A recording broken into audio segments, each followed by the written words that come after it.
The blizzard struck without warning, turning the mountain pass into a treacherous white void, as Zara Evans gripped her steering wheel with manicured fingers that had never known real hardship. The CEO of Pinnacle Technologies had been advised against taking the shortcut through Pinecrest Valley to reach her ski resort meeting. But Zara wasn't accustomed to following other people's advice, only giving it. 20 million in acquisitions, and I can't even navigate a simple snowstorm, she muttered, peering through her windshield as her luxury SUV slid sideways. The vehicle's tires lost their battle with the ice beneath, sending her into a graceful spin before coming to rest against a snowbank. The engine sputtered once, twice, then died with an expensive whine. Zara tried her cell phone again. No service. The temperature inside the vehicle was already dropping, and night would fall soon. Wearing only her designer suit beneath her wool coat, she knew hypothermia would become a real threat. The nearest town was 15 miles back, and her GPS had stopped working 20 minutes ago. Just as panic began to set in, headlights cut through the wall of snow. An old but sturdy pickup truck pulled alongside her stranded vehicle. The driver's window rolled down, revealing a man with kind eyes and a weathered face. "Need some help?" he called over the howling wind. "My car slid off the road," Zara replied, trying to maintain her composure despite her rising relief. The man nodded. "I'm Hank Edwards." "Hop in before you freeze. This storm's getting worse by the minute." 10 minutes later, Zara sat in the passenger seat of Hank's pickup, her hands gratefully wrapped around a thermos of coffee he'd provided. The truck's heater worked better than it looked like it should, and country music played softly from the speakers. "I appreciate the rescue," she said. "I was beginning to think I might be spending the night in my car. Nobody should be out in this." "I was just heading home from picking up supplies when I spotted your car." Hank navigated the treacherous road with practiced ease. "My place is about 3 miles ahead. You can stay there until the storm passes and we can get your car out. I really need to get to Alpine Ridge Resort." "I have an important meeting. Madam, nobody's getting to Alpine Ridge tonight. The pass is completely closed now. Radio says this storm's dumping 3 inches an hour." Zara sighed, knowing he was right. She'd have to call and reschedule, assuming she could even get a signal. "I'm Zara, by the way. Zara Evans." Hank glanced over, a flash of recognition crossing his features. "From Pinnacle Technologies." "That's right." She was used to being recognized. Her face had been on the cover of Business Weekly twice in the past year. "My daughter did a school report on you last month, Women Changing the Business World. She'll be pretty excited I met you." Zara smiled despite her predicament. "How old is your daughter?" "Lily's 10, smart as a whip." Pride filled his voice. "It's just the two of us." The truck turned onto a snow-covered driveway leading to a modest cabin nestled among towering pines. Warm light glowed from the windows, and smoke curled from the chimney. "Home, sweet home," Hank said, bringing the truck to a stop. "It's not fancy, but it's warm and safe." As they trudged through the deepening snow to the front door, it flew open.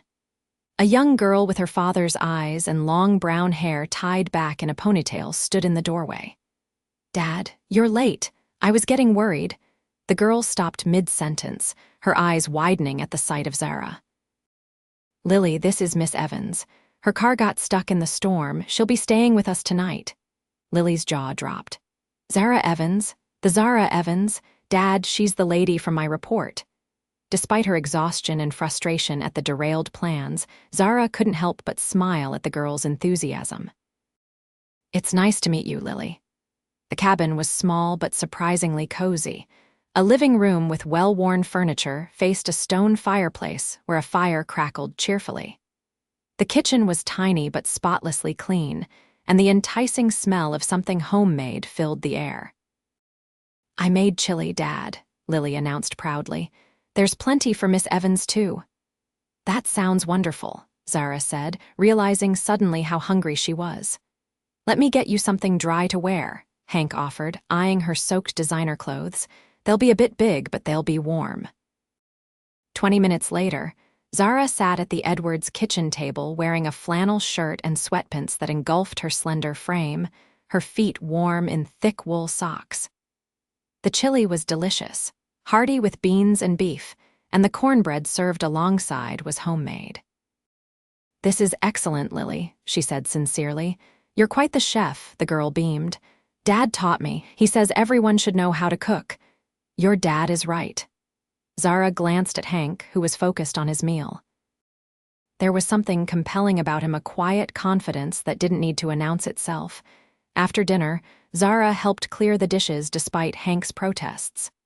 "Please, it's the least I can do," she insisted. "Besides, I'm not used to sitting idle." "Dad says idle hands are the devil's workshop," Lily piped up. Hank laughed. "I think I was talking about your video game time when I said that." As Lily settled in to finish her homework, Zara finally managed to get a signal on her phone. She stepped into the small guest room Hank had prepared for her and made several calls, rescheduling her meetings and assuring her assistant she was safe. When she emerged, she found Hank sitting by the fire, whittling a small piece of wood. "Everything okay with work?" he asked, not looking up from his carving. Zara sat in the chair opposite him. "As well as can be expected. Thank you again for taking me in. Anyone would have done the same." "No," she said with certainty. "They wouldn't have." His hands stilled on the carving. "Tough day even before the storm, huh?" Something about his direct gaze made it impossible to maintain her usual corporate facade. "Let's just say I'm more accustomed to dealing with sharks than snowstorms." "Sounds exhausting." "It can be." She watched his hands resume their work, transforming a simple piece of pine into what appeared to be a small animal. "What are you making?" "Fox. Lily collects them." He held up the half-finished carving. "Saw a real one out back yesterday. Beautiful creature." "You're very talented." He shrugged. "Just a hobby. Keeps my hands busy in the winter." "What do you do? For work, I mean." "I'm a carpenter. Custom furniture mainly, some contracting work. Nothing as impressive as running a tech empire." "It sounds very tangible," Zara said. "You create something real." "Sometimes I feel like I just move numbers around a screen." Hank smiled. "But those numbers build things, create jobs, change lives. Sometimes they just make rich people richer." She surprised herself with the admission. They talked for another hour, the conversation flowing naturally from work to life philosophies to favorite books. Hank was more well-read than she'd initially assumed, and his perspectives on things challenged her in ways boardroom debates never did. Eventually, Lily called from her room, asking for her dad to say goodnight. Zara watched as Hank excused himself, returning 10 minutes later with a soft smile. "She wanted to know if you'd still be here in the morning." "I think she has about 50 questions she wants to ask you for a follow-up report," Zara laughed. "I'd be happy to answer them." "You don't have to. I know you're busy." "It's fine, really. She's delightful." A comfortable silence fell between them, broken only by the crackling of the fire. Zara found herself studying Hank's profile, the strong line of his jaw, the crinkles at the corners of his eyes that spoke of laughter and outdoor work. "What happened to Lily's mother?" The question slipped out before she could stop it. "I'm sorry, that's personal." "You don't have to, it's okay," Hank said. "Sarah and I divorced when Lily was 4. She wasn't ready for motherhood, decided small-town life wasn't for her. She lives in Chicago now, calls Lily on birthdays, sends Christmas gifts. That must be hard for Lily." It was, at first. "But kids are resilient. We've built a good life." He looked at Zara. "What about you? Anyone waiting for you back in the city?" "No, just a cat named Chairman who my housekeeper is probably spoiling rotten right now." She smiled. "Work has always been my priority. Relationships seemed complicated." "They are," Hank agreed, "but most worthwhile things are." The next morning, Zara woke to the smell of coffee and bacon. For a moment, she was disoriented by the rustic wooden ceiling above her and the homemade quilt covering her. Then she remembered the snowstorm, the rescue, the evening spent in conversation that had felt more genuine than any she'd had in years.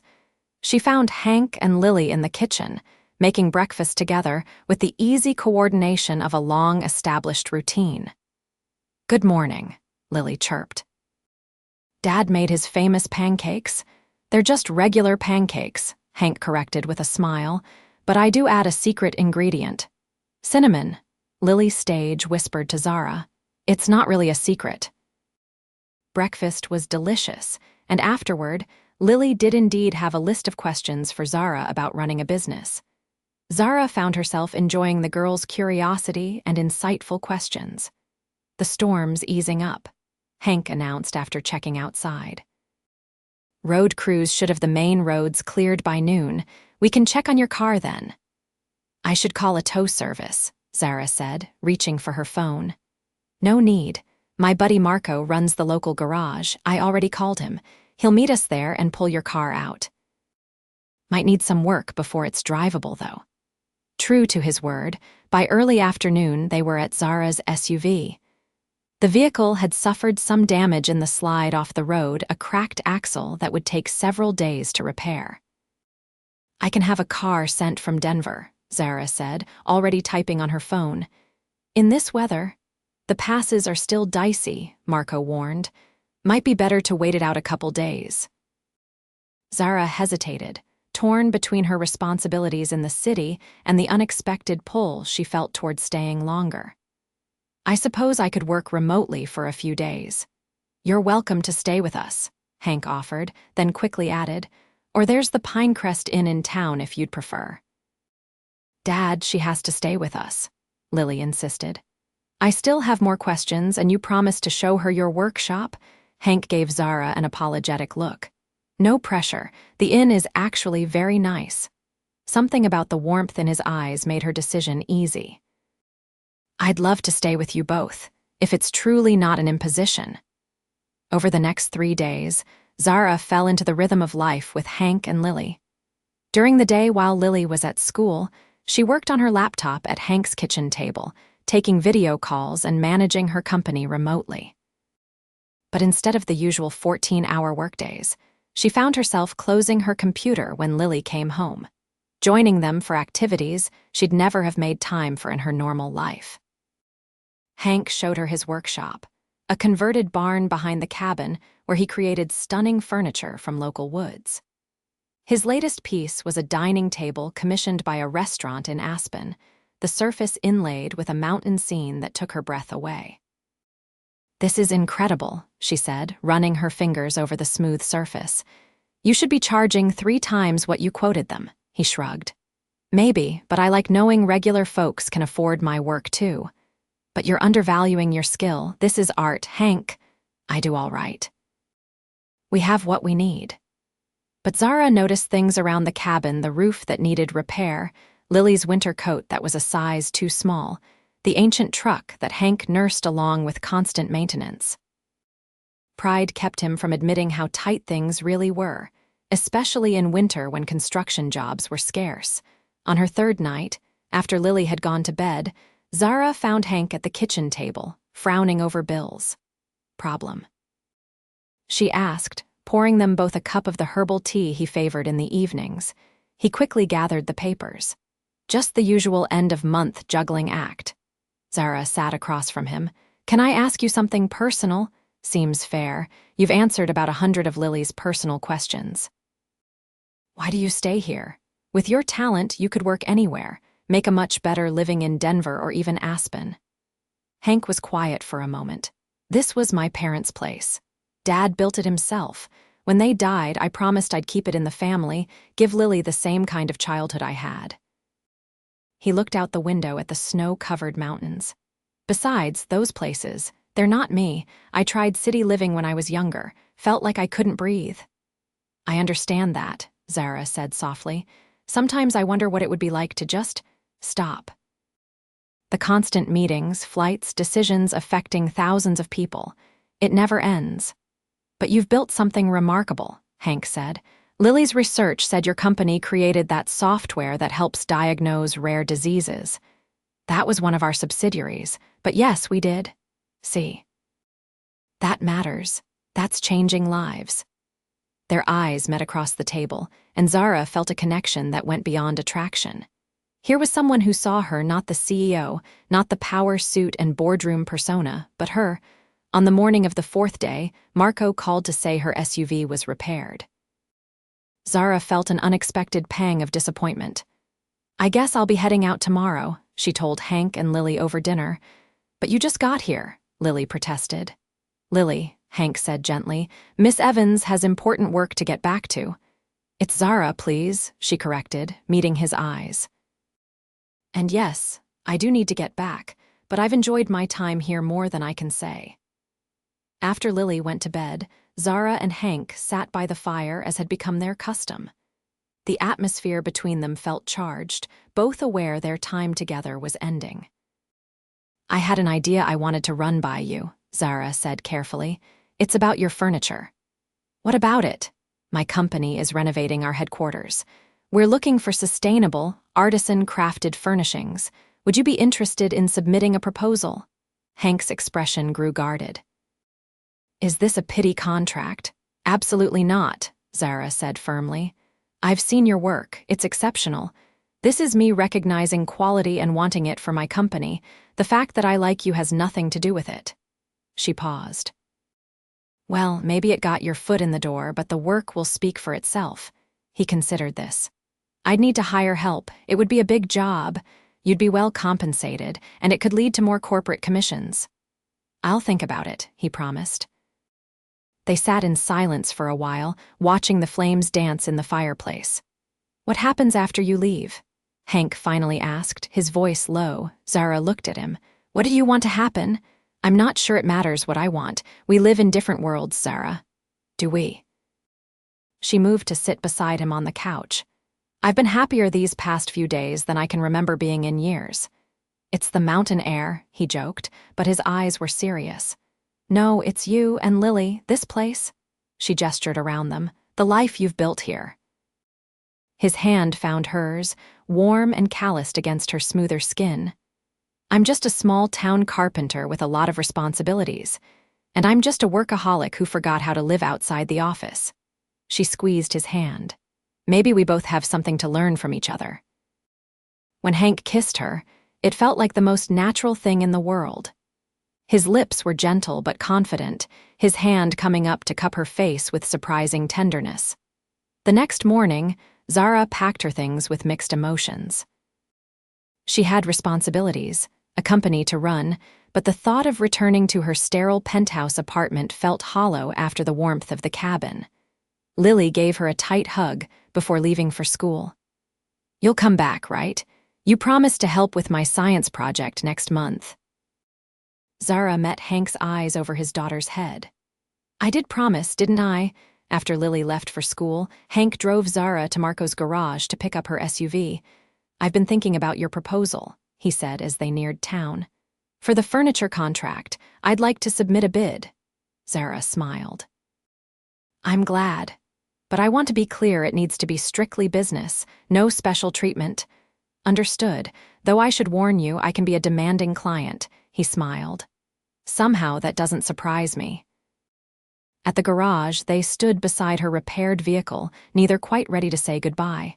"Thank you," Zara said. "For everything. Drive safely. The passes should be clear, but take it slow." She nodded, then impulsively reached up to kiss him. "I'll call you when I get back to Denver." "I'd like that."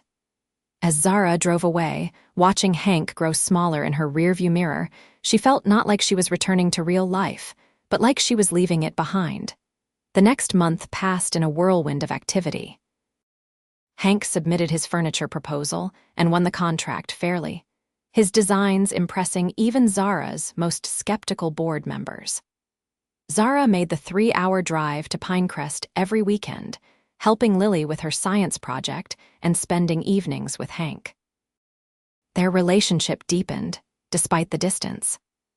They spoke every night by phone, and Zara found herself sharing things she'd never told anyone: her fears, her dreams beyond the corporate world, the pressure she felt as a woman in her position. Hank listened, offered perspective without judgment, and shared his own struggles raising Lily alone, keeping the business afloat, his fears of not being enough for his daughter. In April, As the mountain snow began to melt, Zara surprised herself by bringing up a possibility she'd been considering. "What would you think about me getting a place here?" she asked Hank as they walked along a forest trail behind his cabin. "Nothing big, just somewhere I could work from more often." He stopped walking. "Are you serious?" "I am. I could be here Thursday through Monday most weeks. The board's been pushing me to delegate more anyway. Being away from headquarters might actually force me to do it." "And your life in Denver?" "My life is wherever I choose to make it." She took his hands.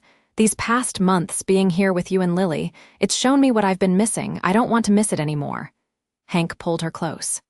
"Are you sure? This is a big change." "I've never been more sure of anything," she smiled. "Besides, Lily needs help with her math homework and you're hopeless with fractions."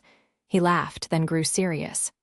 "I need you to know something. I'm falling in love with you, Zara Evans. Not because you're helping my business or because you're some powerful CEO. Just because you're you." "That's good," she replied, "because I'm already in love with you, Hank Edwards. Not because you rescued me from a snowstorm or because you make amazing pancakes. Just because you're you." By summer, Zara had purchased a small cabin 10 minutes from Hank's. By fall, she'd renovated it to include a state-of-the-art home office. Her company thrived under her new management style, and Hank's furniture business expanded with the success of the Pinnacle Technologies Commission, allowing him to hire 2 local craftsmen. Lily blossomed with Zara's presence in her life, finding in her both a role model and a friend. Zara discovered the joy of weekend hikes, stargazing on clear mountain nights, and the simple pleasure of family meals where business was rarely discussed. One year after the snowstorm that had stranded her, Zara stood in Hank's workshop, watching him put the finishing touches on a rocking chair. "It's beautiful," she said, running her hand along the curved arm. "A commission?" "No," he smiled mysteriously. "This one's special." "For who?" Hank set down his tools and took her hands. "For us, for our front porch." "We have rockers already," Zara said, confused. "Not at the new place." "What new place?" Hank reached into his pocket and pulled out a small wooden box, carved with the same mountain scene as his first major commission. When he opened it, a diamond ring nestled inside caught the afternoon light. "I thought maybe we could find a place together. Somewhere with enough room for all of us. A fresh start." He took a deep breath. "Zara Evans, will you marry me? Be Lily's stepmother? Build a life with us?" Tears filled Zara's eyes as she nodded. "Yes, to all of it, yes." As he slipped the ring onto her finger and pulled her close, Zara marveled at how a wrong turn in a snowstorm had led her exactly where she needed to be all along. 6 months later, they married in a small ceremony beside the lake near their new home, a spacious cabin Hank had designed and built himself, with both a workshop for him and an office for her. Lily stood proudly as Zara's maid of honor, beaming as her father and the woman who had become her second mother exchanged vows. Zara still ran her company, but now with a team of executives who handled the day-to-day operations while she focused on innovation and strategy. Hank's furniture was featured in design magazines, and he'd begun teaching woodworking classes at the local community center. Their life together wasn't perfect. They had disagreements, schedule conflicts, and the occasional clash of city versus country perspectives. But each challenge only strengthened their commitment to each other, and the life they were building on winter nights, they still sat by the fire, sometimes talking for hours, sometimes content in comfortable silence. And whenever a snowstorm raged outside, Zara would smile and thank the weather that had stranded her, the twist of fate that had sent Hank down that road at just the right moment, and the courage they'd both found to bridge their different worlds and create something beautiful together.